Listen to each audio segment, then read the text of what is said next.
In the scorching February heat of Ocean State, Nigeria, the NYC orientation camp was a bustling chaos of young hopefuls, some anxious, some excited, and some already scheming how to escape back home. Among them, two girls met and formed what seemed like a perfect friendship. Amina Bellew, a soft-hearted girl from Kano State whose mother sold akara to fund her dreams, and Shade, a strikingly beautiful yet dark-hearted girl from Ono State, whose exterior hid a heart full of envy and malice. From the first day, Shade charmed Amina with help and smiles, and the two were inseparable, laughing at the camp's hard rice and terrible beans, until K-Money, a wealthy and confident young man, arrived in a shining black Range Rover, his presence commanding attention from every girl at camp.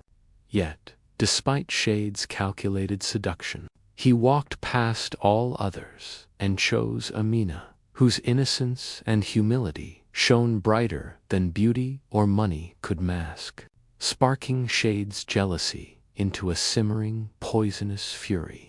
Over days of visits and lavish gifts, Amina's kindness extended to Shade, sharing money and treats, but Shade's envy festered, and she began plotting revenge, contacting organ harvesters in secret, pretending to remain Amina's loyal friend while scheming to turn her into a victim.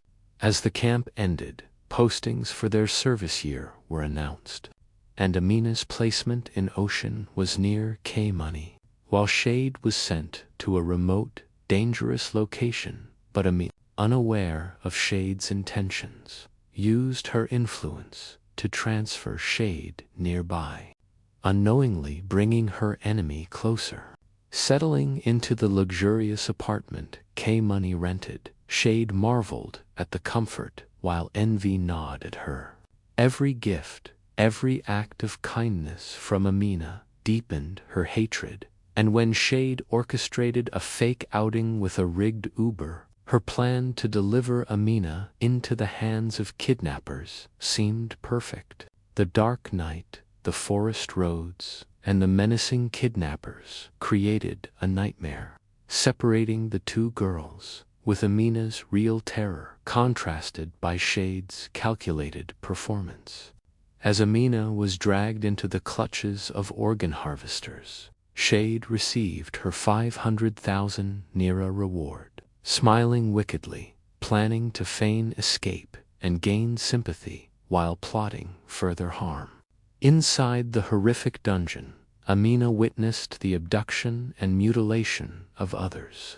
Her hope nearly extinguished as fear and hunger drained her. She prayed fervently, her mother Hayatu in Kano State, simultaneously beseeching God in tears, her prayers shaking heaven itself. Against all odds, a group of local vigilantes raided the kidnappers' lair, rescuing Amina and the remaining captives. She was weak, terrified, but alive, nourished and cared for by kind villagers, who helped her return to Oshobo with money, food, and safe transport.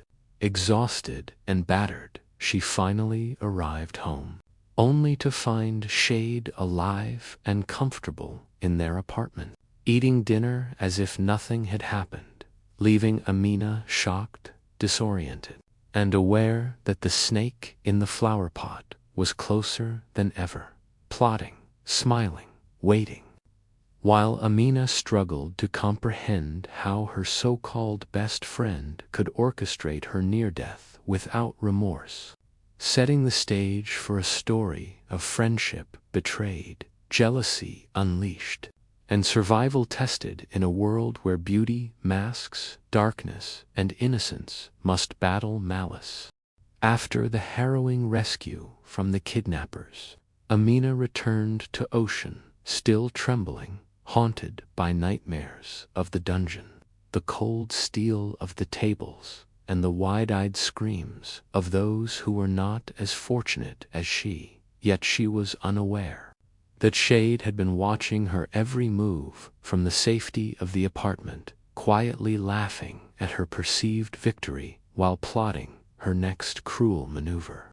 Shade's envy had evolved into obsession, and she began spreading rumors to isolate Amina from everyone at camp, painting her as greedy, manipulative, and untrustworthy, while secretly orchestrating subtle traps to make her life miserable, including sabotaging her supplies, intercepting messages from K-Money, and even leaking false news about her family back in Kano State to instill fear. Amina, still weak and cautious, tried to regain her footing, throwing herself into volunteer work in the city, helping children in local schools and learning the ropes of civic programs. But Shade's poisonous influence followed her like a shadow, infiltrating the staff and even some peers, turning friends into skeptics and leaving Amina with only a few allies she could trust implicitly, like Hassan, a soft-spoken young man whose loyalty was unwavering, and Njozi, a sharp and resourceful girl who saw Shade's deceit early on. One evening, Shade invited Amina for what appeared to be a reconciliation dinner at a trendy city spot, presenting a facade of warmth while subtly slipping an expensive herbal drink laced with sedatives, intending to incapacitate her and hand her over to an underground organ trafficking ring she had secretly contacted again, hoping to finish what she had begun before. Amina, cautious and intuitive after her past trauma, hesitated but drank anyway under Shade's gaze, feeling the drink's strange heaviness creep into her limbs. Sensing something was wrong, Amina excused herself to the restroom, narrowly avoiding the sedative's full effect, and overheard Shade on the phone arranging the timing for her next abduction. Confirming her worst fears, Shade had never been her friend. That night, Amina returned to her modest apartment with Hassan and Ngozi's support, vowing to uncover Shade's network and expose her before anyone else fell victim. The city's streets became both a labyrinth and a battleground, with shady alleyways, abandoned warehouses, and the neon glow of bars concealing a hidden world of greed and cruelty, where every encounter could be a trap. As Amina delved deeper, she discovered evidence of Shade's prior exploits, mills, bank transfers, and hidden messages showing a trail of victims, all pointing to her as a master manipulator. And she realized that her survival required not just courage, but cunning, as she could no longer rely on innocence or kindness alone. Meanwhile, Shade continued to flaunt her wealth and beauty publicly, hosting lavish parties where she charmed influential figures, subtly undermining Amina's reputation at every opportunity, and even securing a mentor from K-Money's circle to subtly turn him against her, thinking that jealousy alone could destroy Amina from within. Amina, however, trained herself in vigilance, learning to move quietly, observe keenly, and anticipate Shade's every move, often staying up through the night reviewing plans and messages, slowly assembling a counter-strategy that relied not on confrontation but exposure, stealth, and timing, understanding that the snake was clever, but even snakes can be trapped if you read their patterns. By the chapter's end, Amina had mapped out Shade's operations, noted every ally and accomplice, and set her first countermeasures into motion, intercepting shady phone calls, rerouting suspicious deliveries, and planting subtle, false information to confuse Shade, all while pretending to remain unaware. masking her growing awareness behind a calm, composed demeanor, setting up a suspenseful showdown that promised that the real battle between friendship, envy, and survival was only beginning. And the city itself seemed to pulse with tension, as though every street corner and shadowed alley were aware of the war silently raging between the two young women. The city's heartbeat pulsed in sync with Amina's racing thoughts as she navigated the labyrinthine streets, her senses honed to every flicker of movement and whisper of sound, knowing that Shade's influence stretched far beyond the visible world, infiltrating offices, cafes, and even the police precincts, leaving her with the chilling realization that no place was truly safe. With Hassan and Njozi by her side, she began methodically tracing Shade's network, uncovering hidden accounts, shell companies, and secret meeting spots, each revelation like a new thread in a spider's web that Amina now had to carefully navigate without alerting the predator waiting just beyond her line of sight. As days blurred into nights, Amina orchestrated clandestine meetings with whistleblowers who feared retaliation, gathering fragments of information texts, photographs, and bank transfers that painted Shade as a master manipulator with an insidious reach. And yet each piece was a puzzle in itself, demanding patience, precision, and a courage that sometimes faltered under the weight of the truth. She began setting small traps of her own, leaving breadcrumbs of false intelligence to test the reactions of Shade's lieutenants, noting who moved too quickly, who asked too many questions, and who might be trusted, while simultaneously shielding herself from the endless psychological assaults of gossip, manipulation, and veiled threats that Shade spread with chilling efficiency. One rainy evening, Amina received an anonymous tip to a remote warehouse on the outskirts of the city, claiming that crucial evidence of Shade's trafficking operations would be revealed there. But knowing the risk of ambush, she and Hassan approached with extreme caution, shadows blending into the darkened corridors as they maneuvered past rusty containers and puddled floors. The smell of damp metal thick in the air, each creak and echo threatening to expose them, until finally they discovered a hidden room filled with ledgers, photographs of past victims, and digital devices encrypted with passwords they would need to break. A treasure trove of damning evidence, but also a stark reminder that danger lurked in every corner, and one misstep could be fatal. Meanwhile, Shade, sensing her operations were under threat, began escalating her tactics, sending cryptic threats via email, hiring unseen figures to follow Amina, and publicly flaunting a veneer of charm to manipulate mutual acquaintances, all designed to make Amina doubt her own sanity and isolate her emotionally from those who still offered support. Yet Amina's resolve hardened with every attempt, each shadowy figure and false rumor only strengthening her determination to dismantle Shade's empire.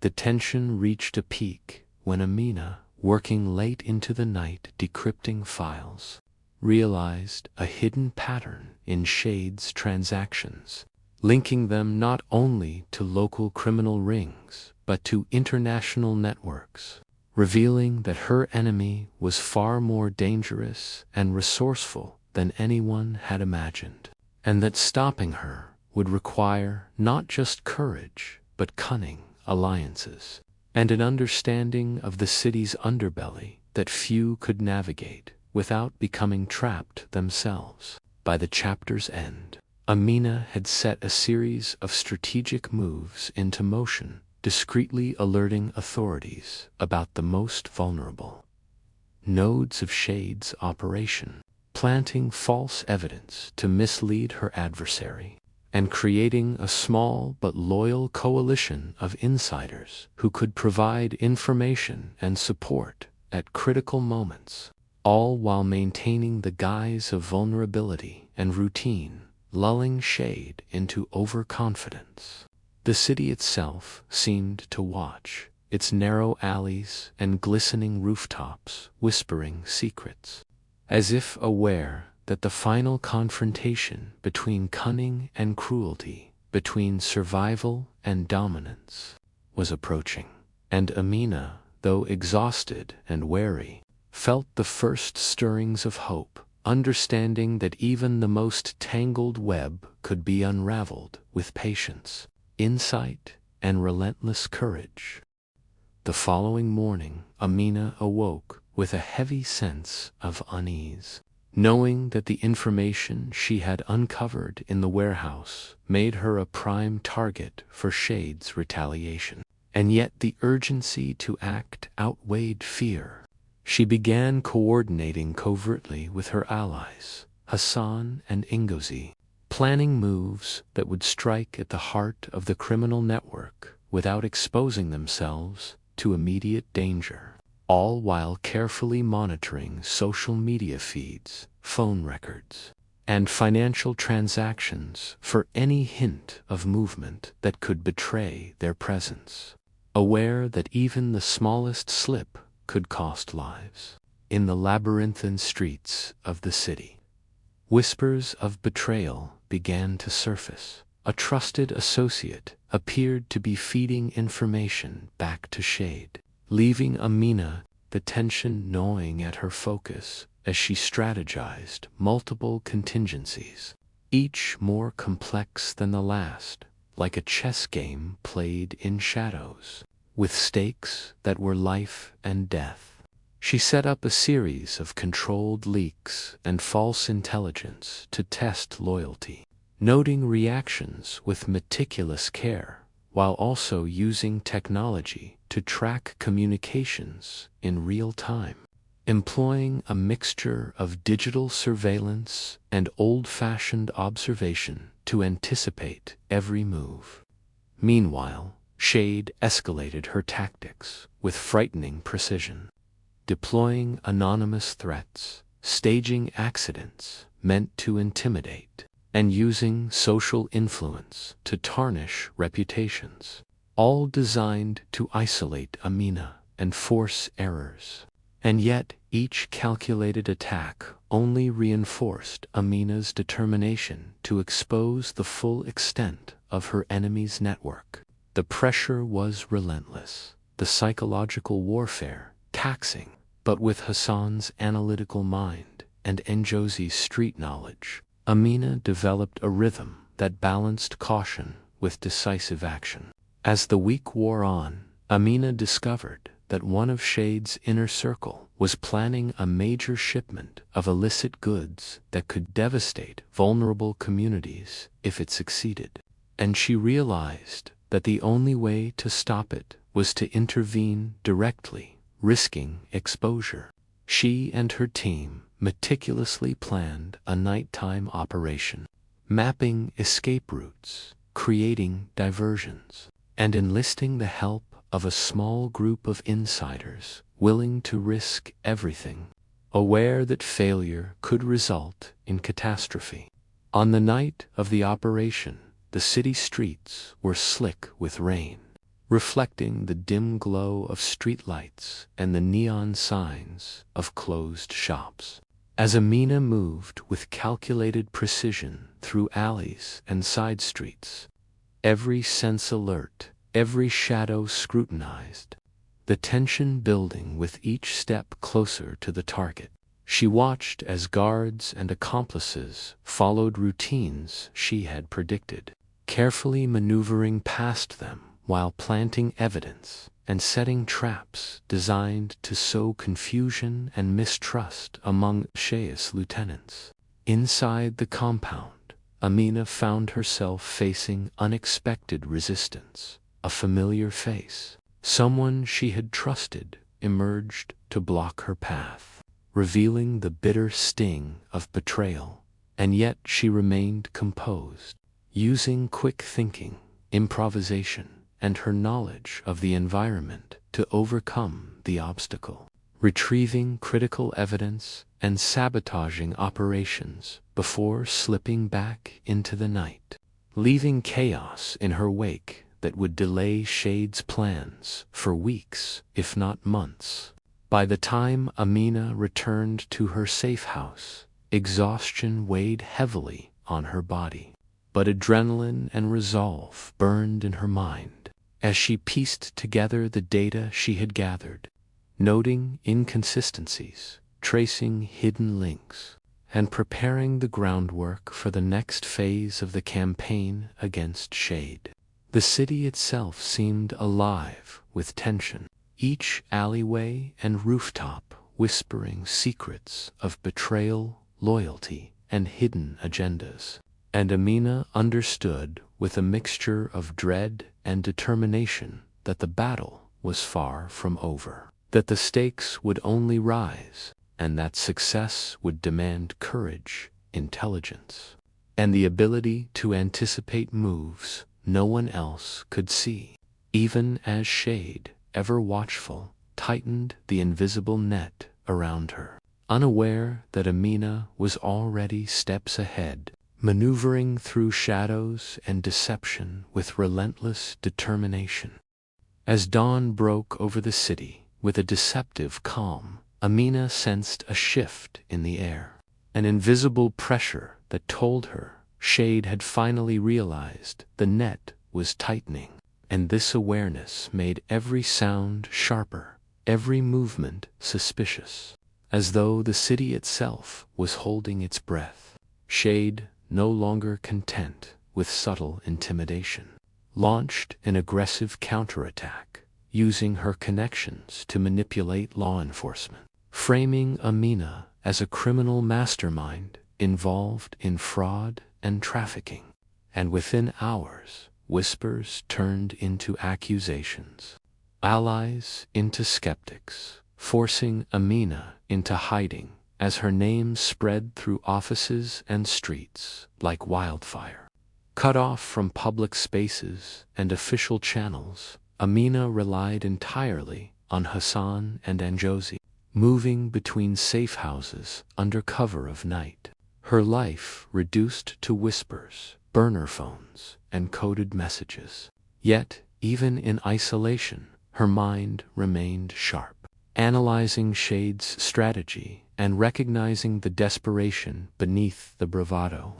Shade was no longer the untouchable predator, but a cornered animal, lashing out recklessly, and this recklessness created openings through intercepted communications. Amina uncovered Shade's ultimate plan, a massive, final operation designed to secure her escape abroad using forged documents, bribed officials, and one last human trafficking deal that would finance her disappearance. A plan so bold it bordered on madness, and yet dangerously possible if left unchecked.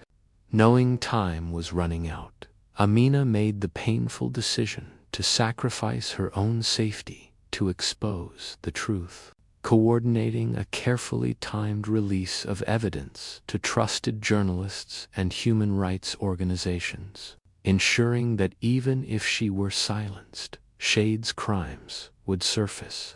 The tension reached unbearable levels as Amina narrowly escaped a raid on one of her hideouts, slipping through back alleys as armed men stormed in moments later, confirming that Shade's reach was deeper and more violent than she had imagined. The psychological toll was immense, memories of the dungeon resurfacing in flashes of terror. Yet Amina drew strength from the faces of those she had seen suffer, reminding herself that survival alone was not enough. Justice was the goal. As Shade celebrated prematurely, believing Amina was broken and on the run, cracks began to form in her empire. Associates turned on one another under pressure, Bribes failed, shipments were delayed, and rumors of investigations spread, all triggered by the quiet release of information Amina had orchestrated from the shadows. One night, Amina intercepted a message revealing Shade's location for a private meeting meant to finalize her escape, and despite the danger, Amina chose to confront fate head-on, knowing this might be her only chance to stop the woman who had betrayed her friendship, stolen lives, and nearly destroyed her soul. Disguised and moving with practiced caution, Amina followed the trail through dimly lit streets to a luxurious but isolated estate, where power, greed, and desperation converged. And as she observed from a distance, she saw Shade not as the glamorous manipulator of before, but as a woman unraveling under the weight of her own cruelty. By the chapter's end, Amina had positioned herself perfectly. Evidence secured, allies alerted, and escape routes mapped. Standing on the edge of a final reckoning, fully aware that the hunter and the hunted had exchanged roles, and that the next move would determine not only who survived, but whether the truth would finally emerge from the shadows into the light. The night closed in like a living thing as Amina moved closer to the estate, every step measured, every breath controlled, knowing that this confrontation was the culmination of fear, betrayal, and survival that had begun the moment she trusted the wrong friend, and now there would be no turning back.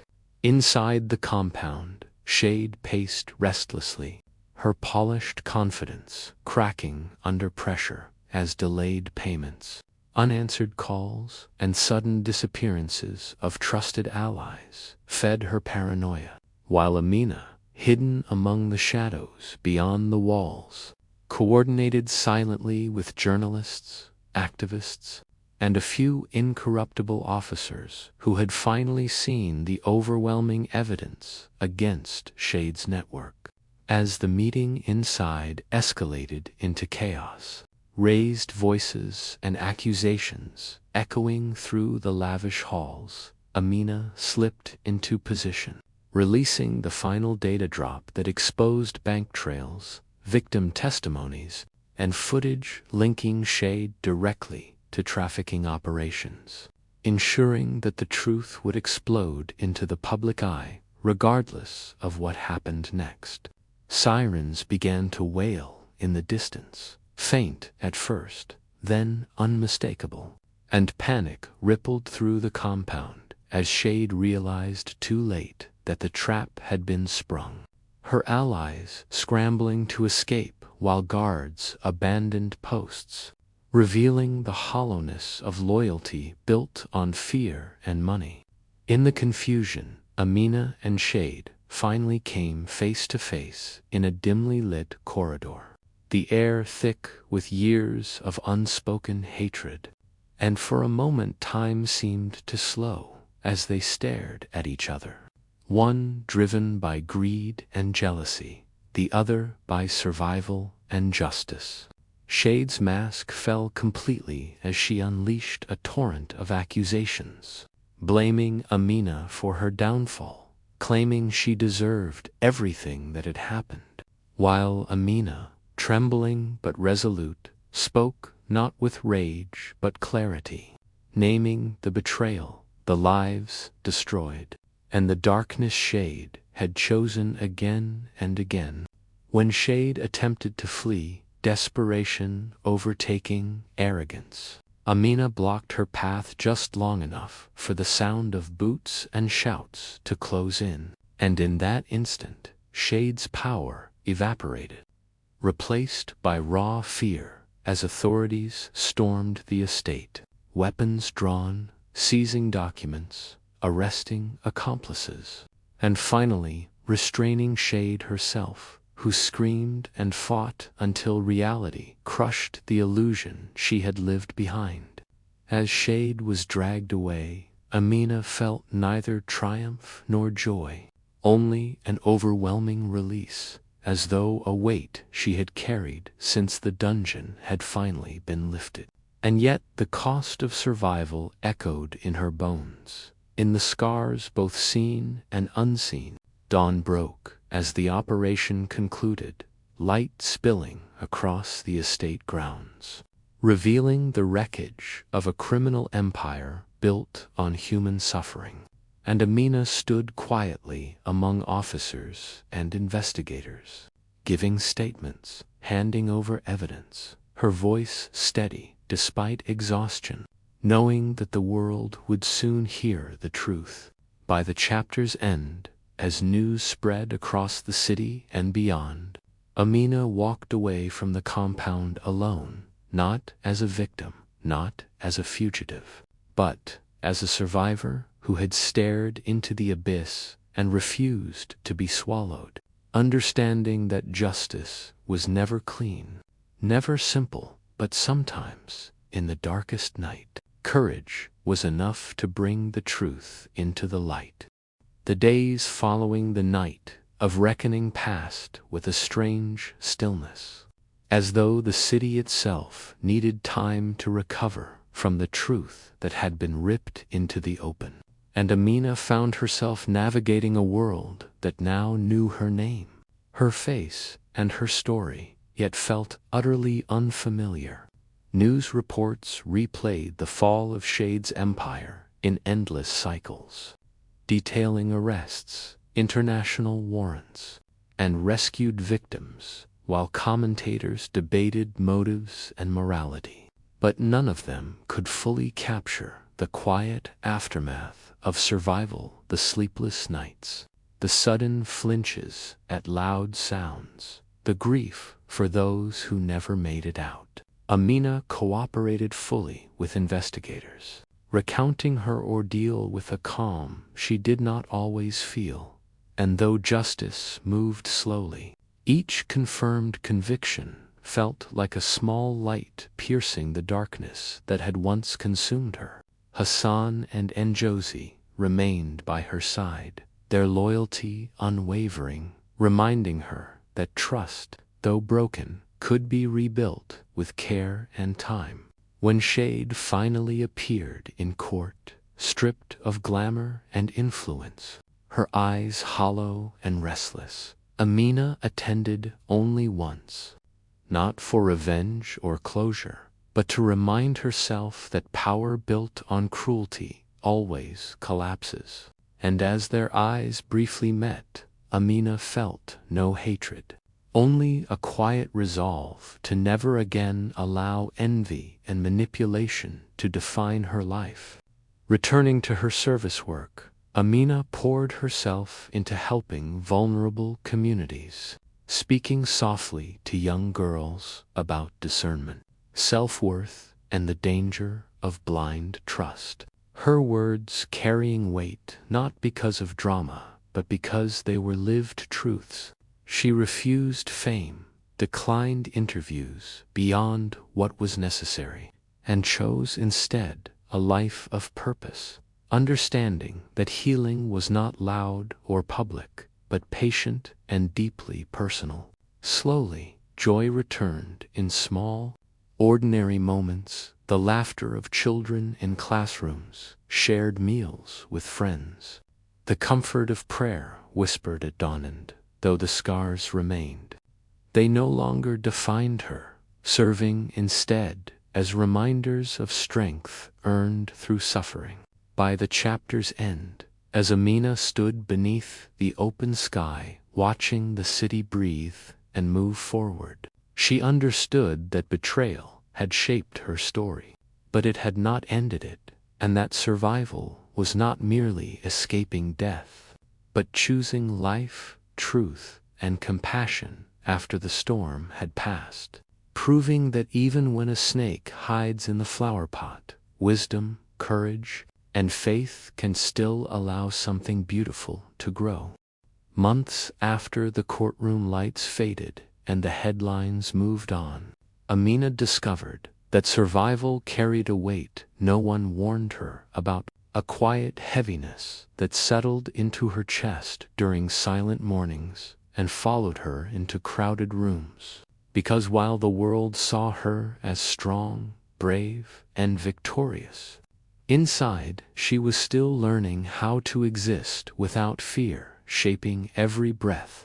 Freedom, she realized, was not an instant reward but a skill that had to be relearned.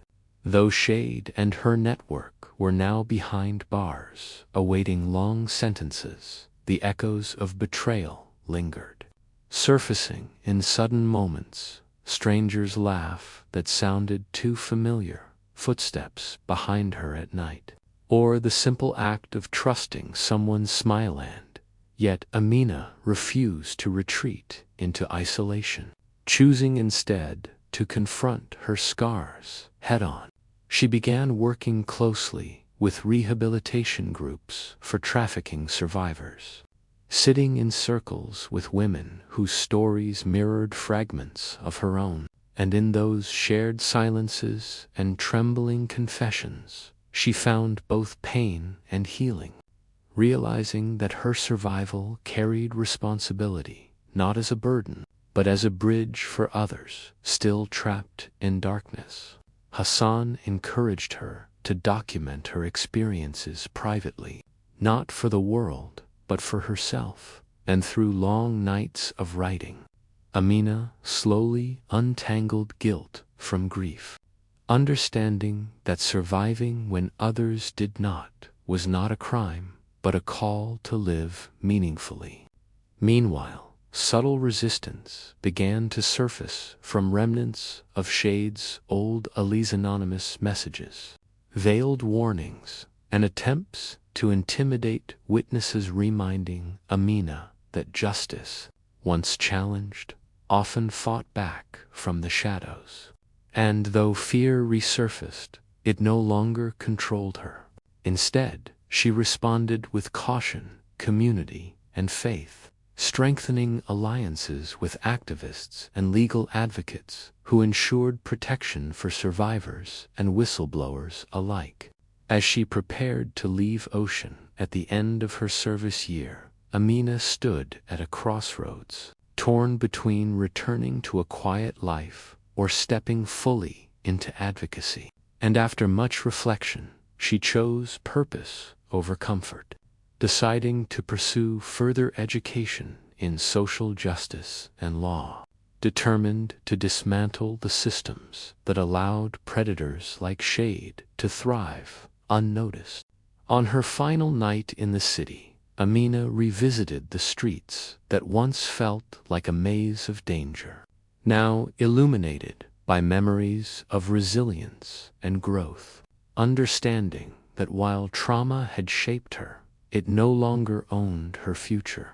She was not defined by what had been done to her, but by what she chose to do afterward. As dawn approached, Amina felt a calm resolve settle within her, a quiet promise to herself that survival would not end in silence, and that her story, once rooted in betrayal, would now move forward as a testament to courage, healing, and the slow, deliberate reclaiming of life after darkness. Just when Amina believed the hardest battles were behind her, subtle disturbances began to ripple through her carefully rebuilt life. Quiet at first, almost dismissible, like distant thunder that warns of a storm long before the rain arrives. It started with a misplaced file from a sealed case, then a delayed court hearing without explanation, and finally a chilling anonymous message that read only, "Some stories are not meant to end," sending a cold wave through her spine. Though Shade remained imprisoned, Amina realized with unsettling clarity that systems built on corruption rarely collapse completely, and remnants of the old network still lingered, quietly testing boundaries, probing for weakness, hoping fear would force silence. Refusing to be intimidated, Amina leaned deeper into her studies and advocacy work, learning the language of law, power, and accountability. Discovering that justice was not a single victory but a relentless process requiring vigilance and sacrifice. She collaborated with journalists once more, helping expose how influential figures had quietly benefited from Shade's operations and were now desperate to bury their involvement, even if it meant threatening survivors. The pressure intensified as Amina's name resurfaced in public discourse, this time not as a victim, but as a threat to powerful interests. And while supporters praised her courage, unseen forces worked tirelessly to discredit her, spreading doubt, questioning her credibility, and attempting to fracture the trust she had built within survivor communities. One evening, while attending a closed-door legal workshop, Amina overheard fragments of a conversation that confirmed her fears. A key witness was about to recant under coercion, a move that could unravel months of progress and potentially reopen wounds she had fought so hard to heal. Faced with the possibility of the truth being erased, Amina made a defining choice to step forward publicly once more, fully aware that visibility would invite danger, but silence would guarantee defeat. She prepared a comprehensive testimony, not just of her own experience, but of the systemic failures that allowed exploitation to flourish, determined to force accountability into the open where it could no longer hide in shadows. As the chapter drew to a close, Amina stood before a hall filled with legal minds, activists, and observers, her voice steady despite the weight of what she carried, understanding that the past was reaching forward, demanding to be confronted one final time, and that the outcome of this stand would shape not only her future, but the fate of countless others whose voices had been suppressed, making it clear that the final battle would not be fought in darkness or fear, but in truth, under the full, unforgiving light. When Amina finally spoke before the commission and the world beyond its walls, her words carried more than testimony. They carried the weight of every silenced voice, every life fractured by greed and betrayal. And as evidence unfolded in undeniable clarity, the fragile defenses of those who had hidden behind influence and power collapsed one by one, exposing a truth that could no longer be buried. Arrests followed, resignations shook institutions, and long-protected names were dragged into the light, marking a turning point, not just in a single case, but in a system that had thrived on fear and secrecy. Though the process was slow and exhausting, Amina remained present through every phase, not out of anger, but out of responsibility, understanding that justice, when done properly, demanded endurance more than vengeance, and when final verdicts were delivered, they felt less like victory and more like release. In the quiet aftermath, Amina stepped away from the noise, choosing a life rooted in purpose rather than recognition, completing her education and establishing a foundation dedicated to survivor protection, legal aid, and prevention, ensuring that those still trapped in shadows would find pathways toward safety and dignity. Letters began to arrive from women across regions she had never visited, thanking her not for saving them, but for showing them that survival did not have to end in silence. And each message reinforced her belief that healing multiplied when shared. Years later, standing beneath an open sky, watching young advocates speak with the same courage she once had to borrow from faith alone, Amina understood that her story was no longer hers. It had become part of a larger movement, proof that even the deepest betrayal could be transformed into light. She did not forget the pain, nor did she romanticize survival. But she learned to live fully alongside both, honoring the past without being imprisoned by it. And as the city breathed around her, alive with possibility, Amina smiled softly, knowing that darkness may return in different forms, but it would never again find her unprepared. Because truth, once spoken, leaves a light that cannot be undone.